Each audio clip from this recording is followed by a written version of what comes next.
Donc, il y a ces difficultés. Et entre parenthèses, je remercie ce que fait, enfin, j'apprécie à sa juste valeur ce que fait la librairie Notre-Dame par rapport à ce qui concerne la caravane du livre. Et je crois que ça démarre aujourd'hui par la conférence de presse qui aura tout à l'heure au niveau du ministère de la Culture. C'est une très bonne chose pour promouvoir non seulement les livres, mais mettre un peu, faire de la lumière sur les auteurs, ceux-là qui écrivent. C'est très important. Je crois à M. Attendé, lorsqu'il était dans le privé, vraiment, il a abattu un travail colossal. Il a vraiment, enfin, je crois que c'est l'un des Béninois, l'un des citoyens béninois qui a véritablement travaillé pour mettre un peu en lumière les auteurs africains, les jeunes auteurs. Et maintenant, il se retrouve dans le public, il est directeur des arts et du livre.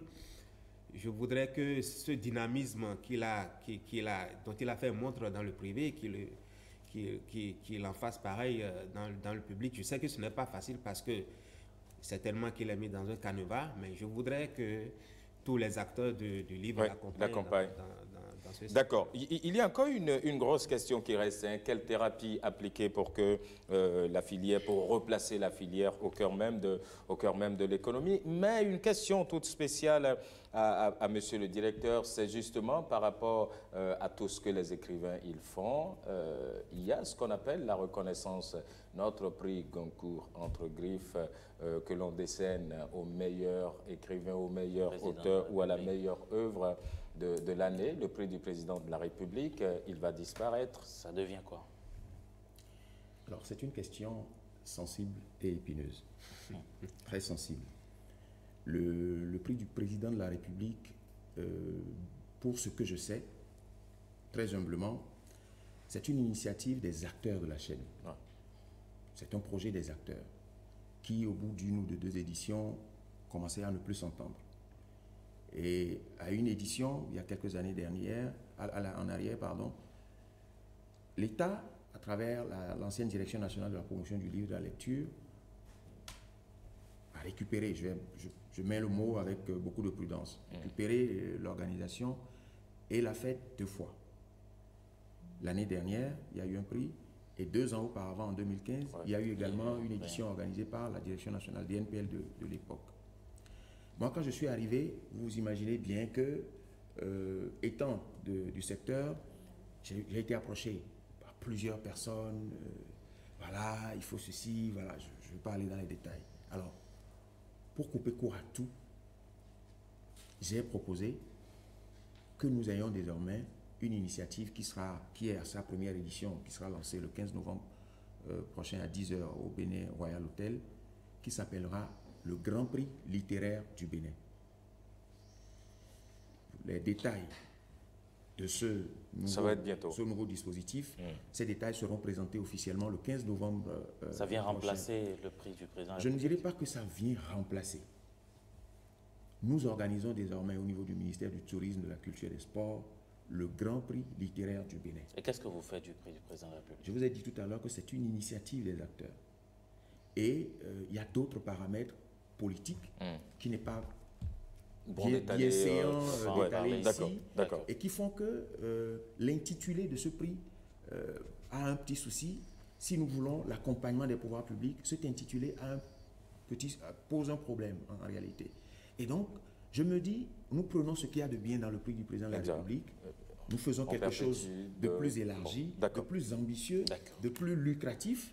Je donne quelques pistes et tout le monde a intérêt à se mettre tout autour pour que nous puissions célébrer nos auteurs de la façon la plus digne, de la façon la plus ambitieuse possible. C'est ce que je peux dire pour le moment. D'accord. On va faire le dernier tour de table. On commence par professeur Yamakou. Quelle thérapie aujourd'hui pour sortir cette filière de l'ombre? Notre gouvernement devrait investir massivement dans le secteur du livre, dans la filière du livre, pour professionnaliser le secteur et pour aider à créer les structures adéquates qu'il faut, que ce soit au niveau donc, de la librairie, que ce soit au niveau donc, de la distribution et la diffusion, que ce soit au niveau de l'édition, l'imprimerie, pour qu'on ait des livres de qualité, des auteurs de qualité. Et là, bien sûr, l'État doit investir. Et alors, aussi auprès des éducateurs, des enseignants.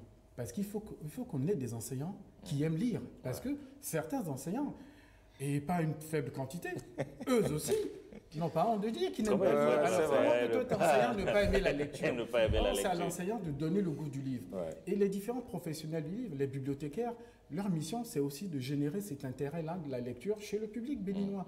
Et donc, on doit aider et faire des ateliers, des formations, etc., pour tous ces professionnels-là, pour qu'ils donnent l'envie de lire au public béninois. Et la presse, bien sûr, aussi a ce rôle-là à jouer, a sa partition à jouer dans ce processus-là. Ouais.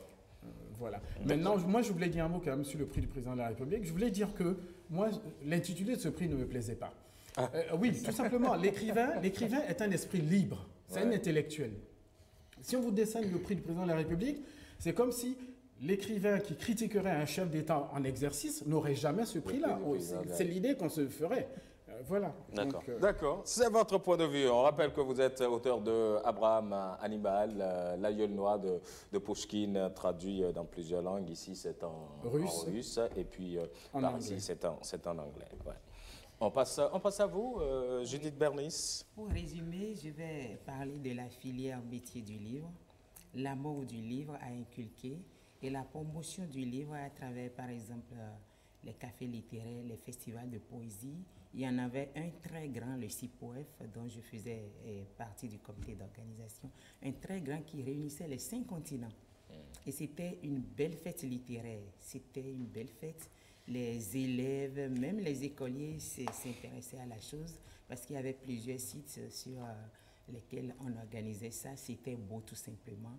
Et beaucoup de jeunes ont commencé à s'exercer à la chose littéraire. Si ça pouvait répondre, je crois que ce serait un bon départ. Voilà. Je rappelle que ça, c'est un de vos écrits, si seulement, c'est un recueil de poèmes. Merci beaucoup et bonne journée de l'écrivain africain. Merci. À vous. Kokou Medagbe. Merci. Je commencerai par dire que vraiment, hier j'ai lu sur les réseaux sociaux comme quoi le gouvernement s'apprêterait à organiser le Grand Prix littéraire du Bénin. J'ai dit waouh, j'ai explosé de joie. J'ai écrit ça, c'est très bien, pourvu que le génocide béninois ne passe pas par là. Sinon, c'est très bien. Moi, j'ai aimé ça que le prix du président de la Le génie quoi? Le génocide béninois. Ah bon, d'accord. Donc, vraiment, moi, L'écrivain j'ai a approuvé, toujours c'est de très ces bien. expressions-là. Oui, oui, le directeur de... C'est très bien.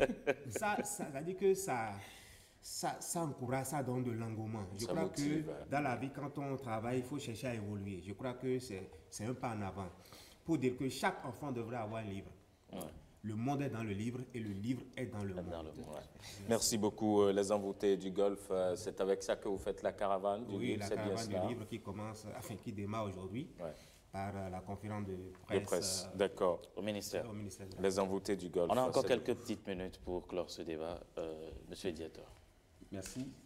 Je vous avais lancé un pari à l'ERTB de donner 1 heure au livre par mois. Je l'avais dit le 23 avril dernier, journée du livre et du droit d'auteur. Ouais. C'est vrai. Et je reviens encore sur ce plateau, à l'occasion Réitérer. de la journée de l'écrivain africain, lancer ce défi à l'ERTB de nous donner 1 heure pour le livre. D'accord. Avec la direction des arts et du livre, nous verrons comment nous pouvons aménager cette heure-là pour faire une belle émission. Une émission où la pensée sera reine. C'est de ça qu'il s'agit. Donner envie aux gens, c'est également une mission du service public de l'audiovisuel. Si le directeur général de l'ERTV Il vous écoute. m'écoute, Il vous écoute très bien, donnez-nous 1 heure pour le livre béninois. 1 heure par mois. Et nous allons faire avec votre équipe, pas avec une équipe venue de l'extérieur, avec votre équipe, une belle émission digne de notre littérature et digne de notre pensée, de notre niveau de connaissance au C'est- Bénin. c'est Ensuite, ce que je veux dire sur la distribution, M. Nyamakou a évoqué le partenariat public-privé. Mais je voudrais dire à travers M. Nyamakou à tous les éditeurs qui ont intérêt d'abord, prioritairement, à ce que nous ayons une plateforme de distribution, quelle que soit la forme que ça va prendre, qu'ils s'entendent pour nous sortir quelque chose. Ce travail, vous avez dit que nous faisons des tas de lieux. Non, ce travail, il a commencé depuis mai de cette année. Et nous sommes déçus. J'espère que le travail avance de leur côté pour nous proposer quelque chose parce que, au final, c'est pour eux la distribution. Ce n'est pas pour la direction des arts et du livre. Et la distribution est un outil précieux qui pourrait peser dans la balance lorsque nous allons dans les dispositifs d'accès au crédit. Parce que les chiffres que vous n'avez pas au niveau des éditeurs, un distributeur peut les concentrer et se porter garant de ce que si vous investissez sur cette maison, voilà les chiffres qu'elle a dégagés depuis un certain temps. Ensuite, et ça va être la fin. Ça va être la fin. L'action publique dans le champ du livre n'est pas forcément celle de l'État. Il y a beaucoup d'initiatives, CIPOF, le concours Lu pour vous, et plein d'autres initiatives, Challenge Amis du livre, et tout ça qui existe. Notre action passe également par ces acteurs privés, et nous devons les encadrer.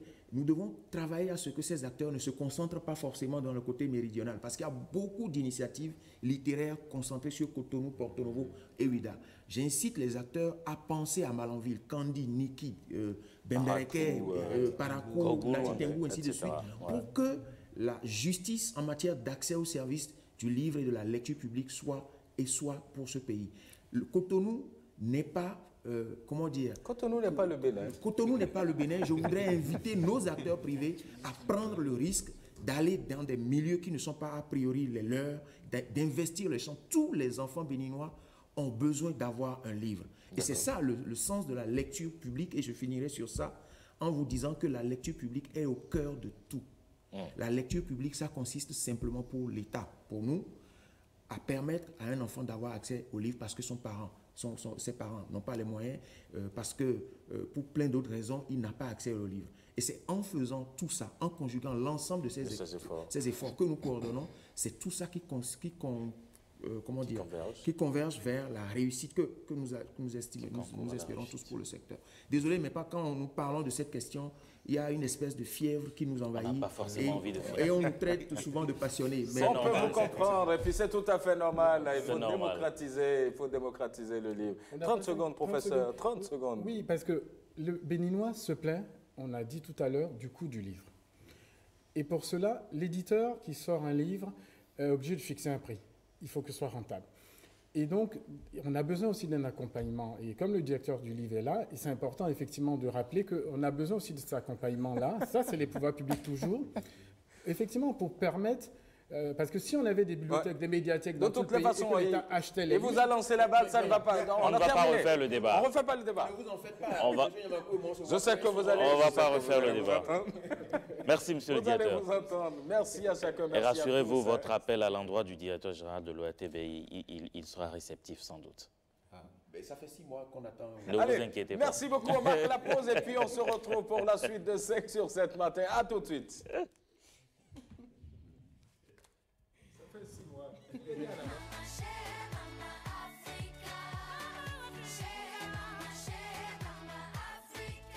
Ils sont charmants les enfants qui sont venus. Nous avons plein de choses à partager ensemble. Le corps humain comprend 3 parties, la tête, le tronc et les 4 membres. Sommes là pour danser, sommes là pour bouger, sommes là pour fêter, mon conte roule, traverse plusieurs royaumes et compte sur 4 princesses dont le père ne connaissait pas le nom.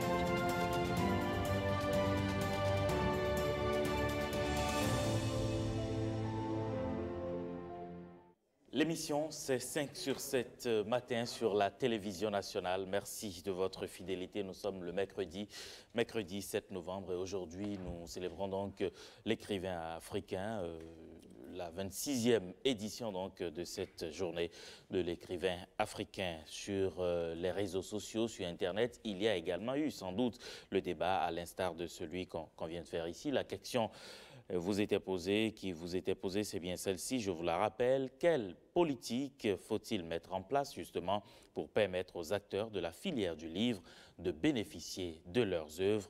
Maurice Tantan, c'est le retour, n'est-ce pas? Vous étiez déjà là lundi dans le débat, mais on a le plaisir de lire les commentaires avec vous maintenant. Bonjour Maurice. Bonjour Ricardo, bonjour Serge, comment vous allez? Maurice, bien merci. Super. Beaucoup de réactions ce matin à la question du jour, la sensibilisation à la lecture, la subvention des œuvres littéraires locales sont quelques pistes de solutions que les téléspectateurs et les internautes ont proposées en réponse à cette question du jour que vous venez de rappeler, Ricardo Loïc Kweku. Nous allons vous donner lecture de quelques-unes de ces réactions sur Facebook, sur Twitter, mais également sur WhatsApp. Et nous commençons tout de suite avec Colbert Tacheyon Dossa qui dit « Je pense que le défi majeur est à 3 niveaux. Premier niveau, écrit-il, il faut rendre le coût du livre accessible, ensuite rapprocher le livre des lecteurs et enfin permettre à l'écrivain de vivre de son art. Comment relever ce défi, s'interroge-t-il. Il pense qu'il faut faciliter l'importation des intrants du livre, c'est-à-dire diminuer les taxes afin que le produit revienne moins cher aux consommateurs, car ce n'est pas pratique de vendre des livres inscrits au programme scolaire à 4 000 francs ou 5 000 francs par exemple, écrit Colbert Tacheyon Dossa. Ensuite, il dit qu'il faut redynamiser les centres de lecture et d'animation culturelle, faire de la construction de bibliothèques scolaires une priorité au Bénin et enfin accompagner les auteurs par des prix littéraires bien structurés et la médiatisation. Ça, c'était le commentaire de Colbert Tacheyon Dossa. Sur Facebook, il y a Boniface Zongbosi qui dit qu'il faut mettre en œuvre des stratégies qui imposent la lecture des livres aux écoliers, élèves et même aux enseignants. Pour ce faire, il s'agit de mettre des livres des Béninois qui répondent aux normes au programme, augmenter les livres au programme et enfin encourager les apprenants qui s'adonnent à la lecture. Nous restons sur Facebook pour prendre d'autres avis et commentaires d'internautes et téléspectateurs.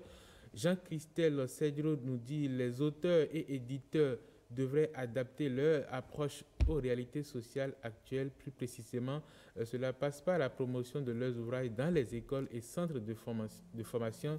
Il faut qu'ils organisent les activités incitatives à une nouvelle culture de la lecture. » Et il poursuit en disant « Aujourd'hui, compte tenu des occupations des uns et des autres, il serait plus intéressant pour ces acteurs de mettre à disposition du public des ouvrages audio ou numériques téléchargeables uniquement contre paiement électronique. » Carlos Dankpessa nous a laissé également un commentaire sur Facebook. Il dit qu'il faut un aménagement des bibliothèques dans chaque commune pour permettre aux apprenants d'avoir accès aux ouvrages qui sont au programme.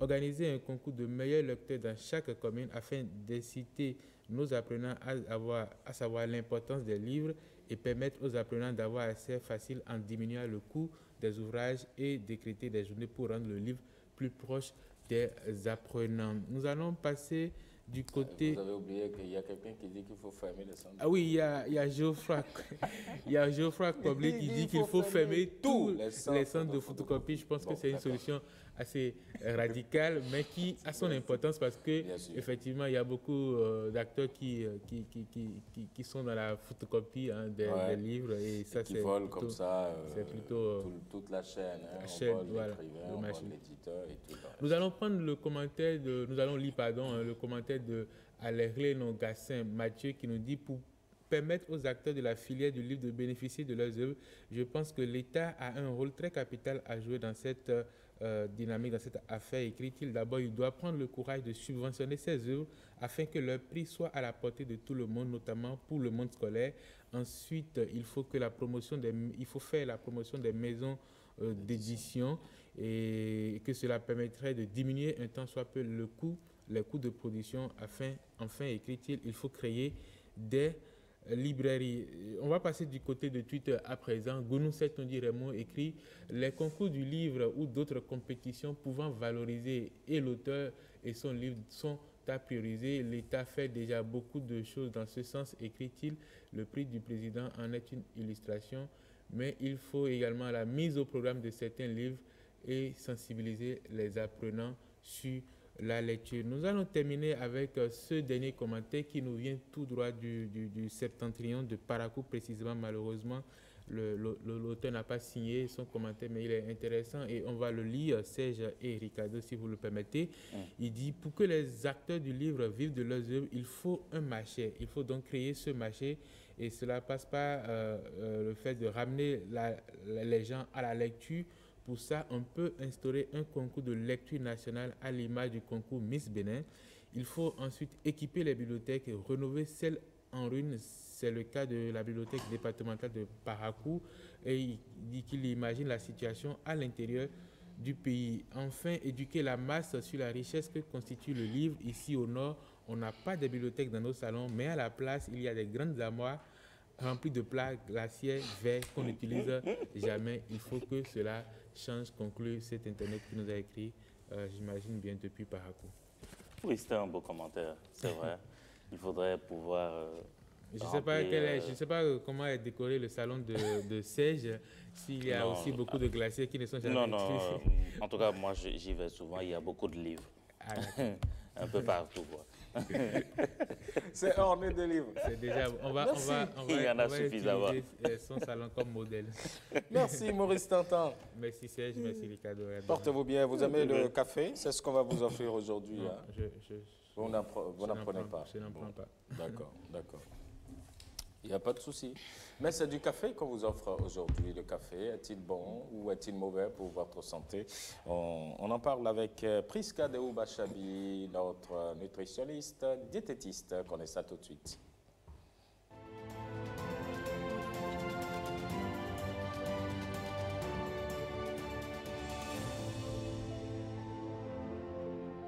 Alors, c'est une boisson universelle, synonyme de plaisir et d'aide à la concentration pour beaucoup. Le café est souvent objet, je dirais, fait objet de beaucoup de contradictions et tout. Est-ce que le café est bon ou mauvais pour la santé? C'est une question de mesure sans doute. Bonjour Priska.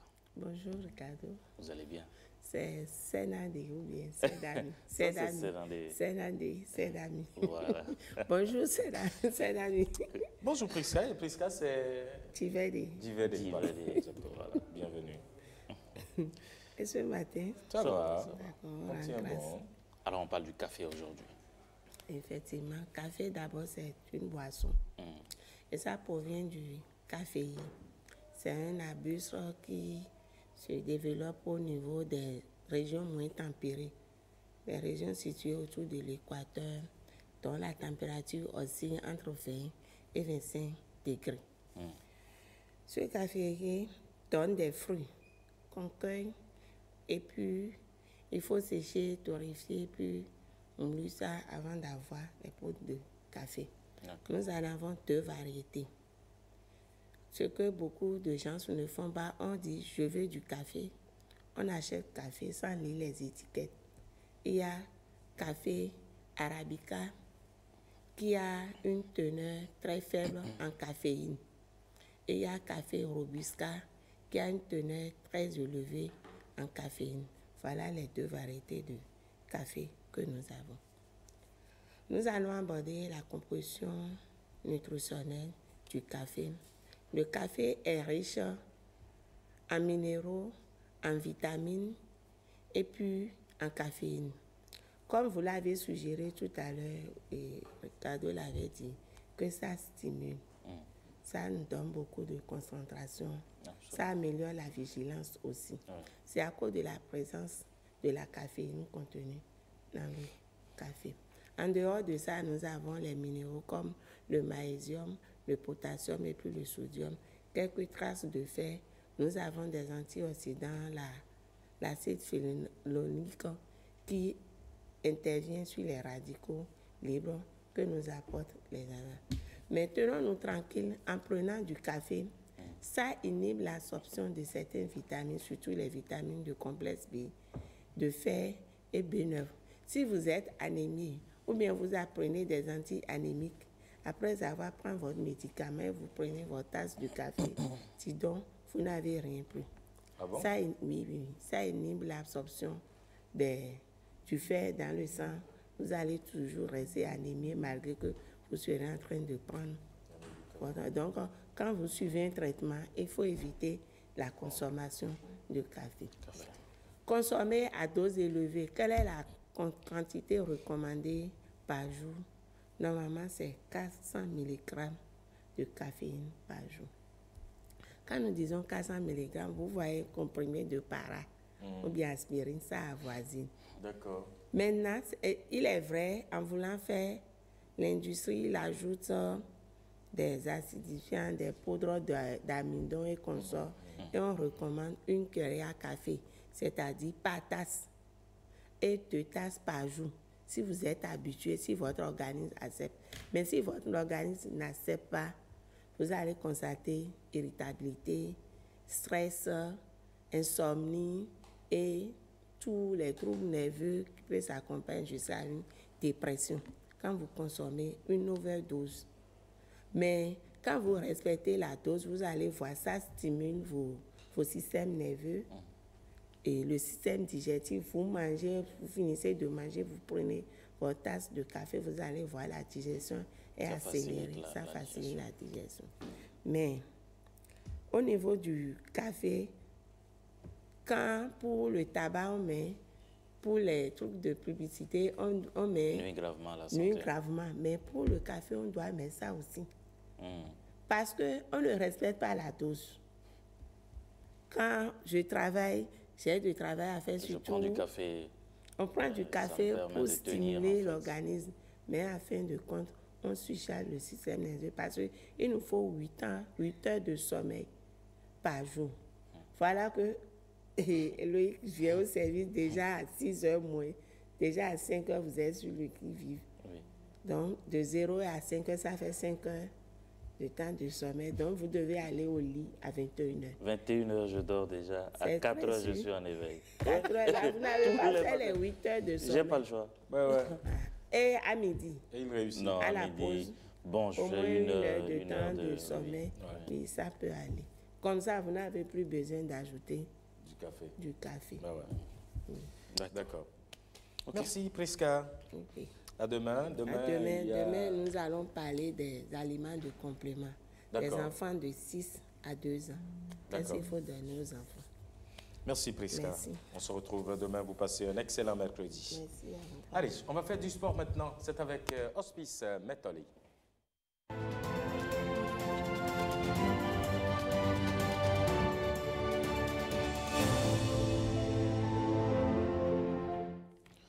Hospice Metoli, bonjour. Bonjour Ricardo, bonjour Serge. Bonjour Hospice.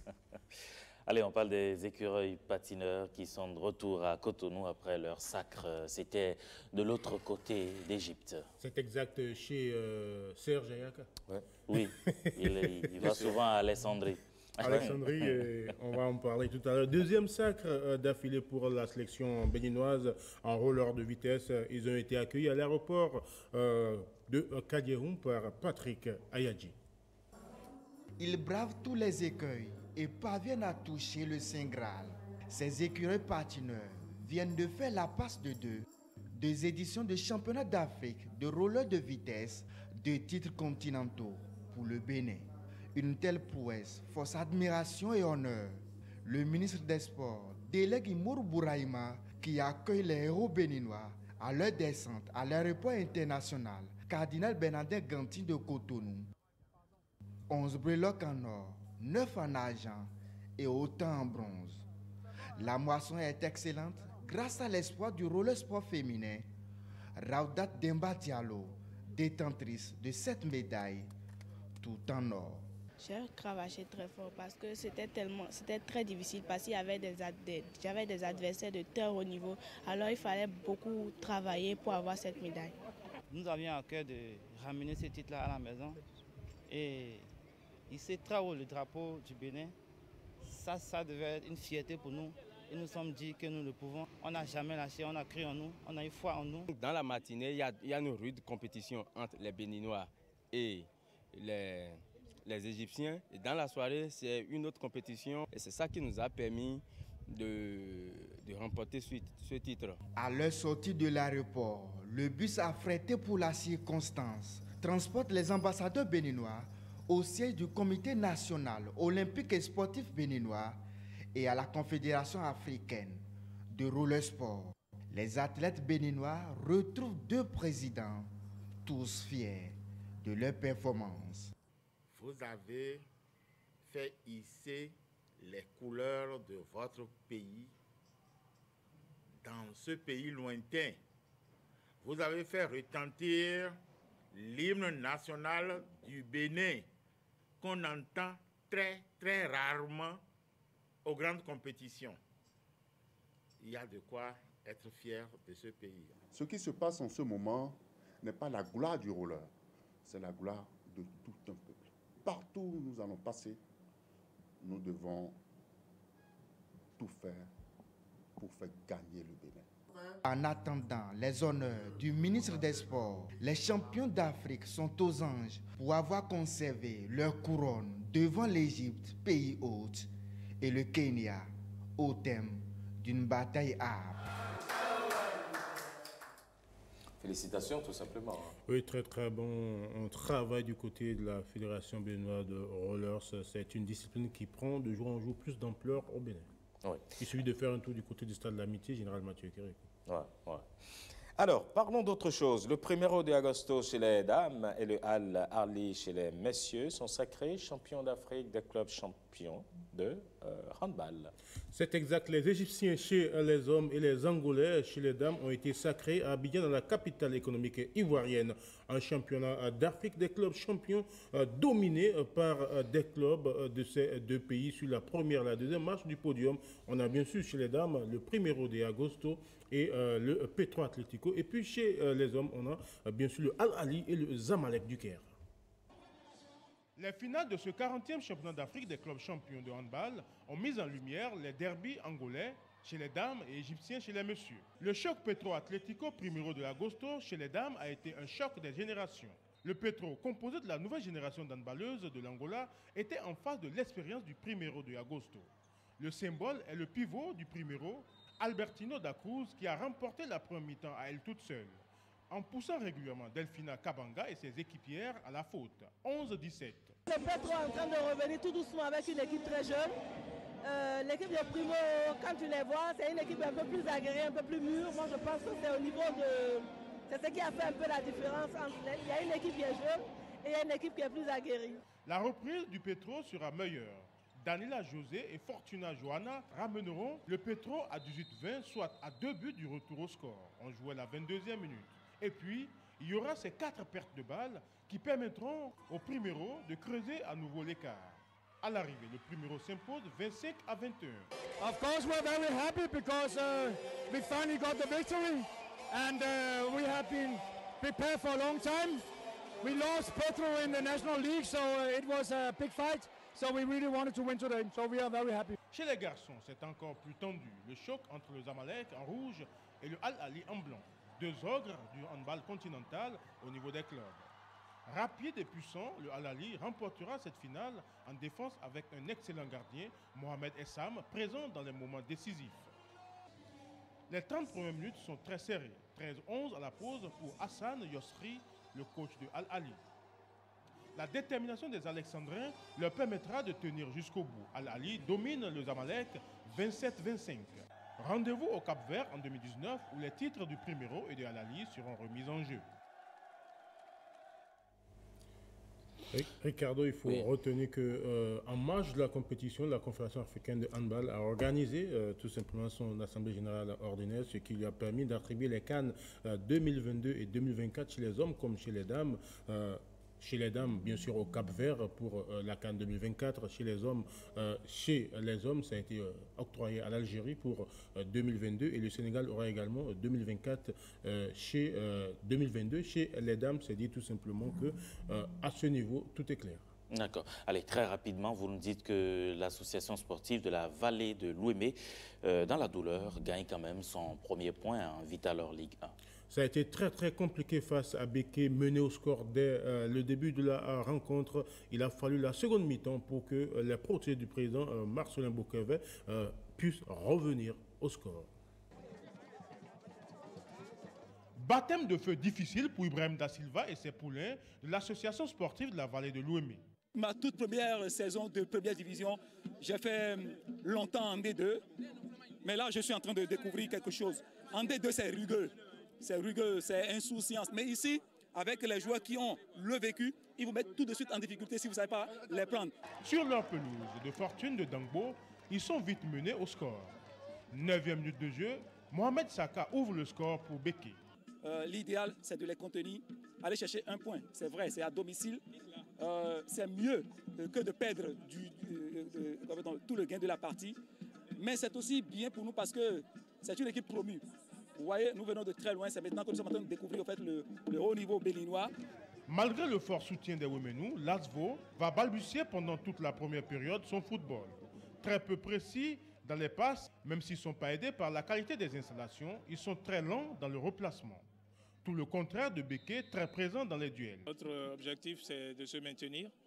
Et se maintenir, pour nous, ça passe par remporter des victoires à domicile et essayer de grappiller quelques points à l'extérieur. Aujourd'hui, ça n'a pas été le cas, mais c'est quelque chose sur lequel on va essayer de travailler et vous verrez que l'ASVO va se bonifier dans les prochaines journées. La seule occasion franche de l'ASVO de la première période ne sera pas concrétisée.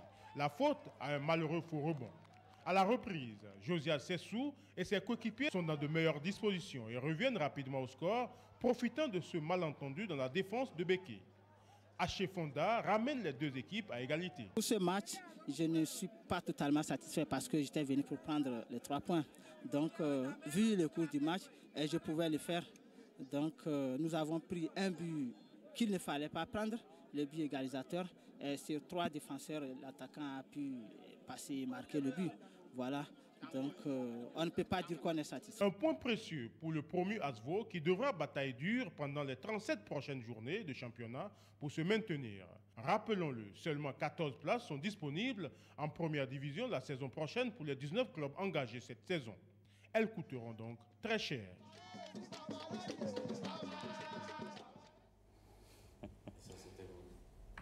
Vous dites? C'était vous. Pour finir, c'était on va vous. pas Enfin, aux commentaires. Ah, ok, d'accord. Vous avez cru quoi? J'ai pas compris. J'ai cru entendre que c'est chez nous. Pour finir, une nouvelle des écuries, Oui, la liste des 22 de Michel Dussuyer pour le match de la 5e journée face à la Gambie. Oui. La liste est connue. 2 nouvelles têtes. Le retour de Koukou Djiman, qui a trouvé un club du côté de la Roumanie depuis quelques semaines. Et puis, un nouveau venu, il s'agit bien sûr de Sebio Soukou, ailier milieu de terrain du côté de l'Allemagne. Il n'y a pas de vol Cotonou-Banjul pour le jeudi prochain, donc les écuries vont affréter un vol spécial. Alors, le match, il aura lieu quand, rappelez-nous? Le 17. Le 17 prochain, à Banjul. D'accord. Et sans doute, vous serez de la partie. Oui.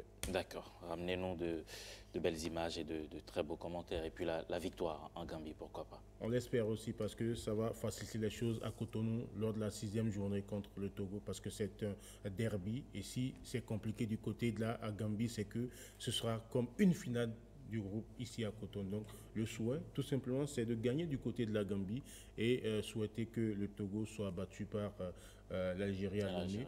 C'est vrai que l'équipe togolaise est un peu affaiblie parce que la défense centrale togolaise est carrément décimée. Allez, c'est ce qu'on peut souhaiter, en tout cas, une victoire pour les écureuils du Bénin. Allez, Hospice, vous passez une excellente journée. Merci et à demain. À demain. La suite de 5 sur 7 matin, nous allons pouvoir faire place à Ulvaeus Balogun. Ce sera pour la revue de presse.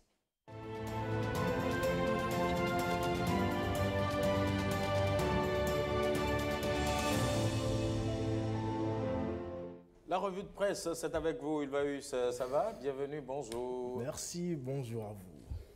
Alors, aujourd'hui, les journaux reviennent sur les grandes décisions issues du Conseil des ministres. C'était donc mardi 6 novembre. Oui, tout à fait. On démarre en effet avec le journal de service public La Nation qui parle des facilités offertes pour la phase pilote du projet Arche. Entendez assurance pour le renforcement du capital humain. Le journal affiche en manchette des cartes d'identité gratuites aux plus pauvres et explique que le gouvernement a adopté hier le cadre institutionnel de mise en œuvre du projet Arche dont les 4 composantes sont l'assurance maladie, la formation, le crédit et la retraite. Une mise en œuvre qui nécessite l'identification préalable et fiable des populations bénéficiaires. L'événement précis renchérit distribution gratuite de 350 000 cartes d'identité biométrique. Le projet Arche démarre. Cette décision a été prise en vue de permettre aux personnes ciblées d'accéder au paquet de services sociaux prévus à leur profit. Le matinal poursuit également sur le même sujet 350 000 indigents au démarrage de de l'Arche. Il conclut que cette mesure prise par le gouvernement permettra de donner un coup d'accélérateur au projet qui entre ainsi dans une phase importante de sa concrétisation. Projet de protection sociale, soit dit en passant, qui est prévu dans le programme d'action du gouvernement pour sortir le Bénin de la précarité. Autre décision très importante du Conseil des ministres que révèle La Nation à sa une concerne le secteur de l'enseignement supérieur. Des écoles privées suspendues, fermées et autorisées. Le journal précise que les promoteurs d'établissements privés d'enseignement supérieur sont désormais fixés sur leur sort. Les établissements qui ont reçu l'avis favorable pour l'agrément sollicité sont provisoirement autorisés à poursuivre leurs activités. Certains établissements sont proposés à la fermeture en raison de l'absence de preuves relatives à leur fonctionnement ou non, dûment constatées, et d'autres sont suspendus et ne peuvent recruter en première année au titre de la rentrée universitaire 2018-2019, révèle le Conseil des ministres. Et si le Conseil des ministres a eu lieu hier mardi au lieu d'aujourd'hui, habituellement, c'est bien parce que le chef de l'État voyage. Le matinal nous apprend que Talon s'envole pour Oslo pour mobiliser les investissements norvégiens. Une visite de 3 jours qui s'inscrit dans le cadre de la coopération bilatérale entre le Bénin et le Niger. Et la Norvège. Ah, d'accord. Oslo, c'est bien sûr la capitale de la Norvège. Et puis ce matin, les journaux sont revenus dans la majorité de leurs publications sur ce verdict de la Cour à propos de l'affaire Atao. 6 ans de prison ferme et 3 milliards d'amende pour Atao dans l'affaire fraude douanière. La justice condamne un député de la mouvance, écrit en manchette l'événement précis. Le journal explique que poursuivi pour fraude douanière et rébellion et voie de fait, le député de la 15e circonscription électorale qui siégeait à la 7e législature sait désormais à quoi s'en tenir en ce qui concerne son séjour carcéral. Selon le verdict rendu, l'accusé bénéficie d'une relaxe pure et simple pour l'infraction de voie de fait sur agent en uniforme dans l'exercice de ses fonctions, de 12 mois d'emprisonnement pour rébellion à décision de justice et de 60 mois d'emprisonnement pour l'infraction de fraude douanière. Ulvaeus Balogun, merci beaucoup. Merci à vous. Allez, c'est terminé pour aujourd'hui. Oui, c'est terminé pour ce 537e numéro de votre émission 5 sur 7 matin, votre matinale, celle que nous avons toujours le plaisir de vous présenter tous les matins par ici, lundi à vendredi. L'équipe, elle reste en place. Merci de votre aimable attention. Aujourd'hui, c'était donc la journée, ou c'est la journée mondiale, donc... de l'écrivain africain, la 26e édition donc, de cette journée. Nous avons parlé du livre, de cette économie qu'on devrait pouvoir faire autour du livre. Lisez, lisez surtout. Merci de votre fidélité. À demain.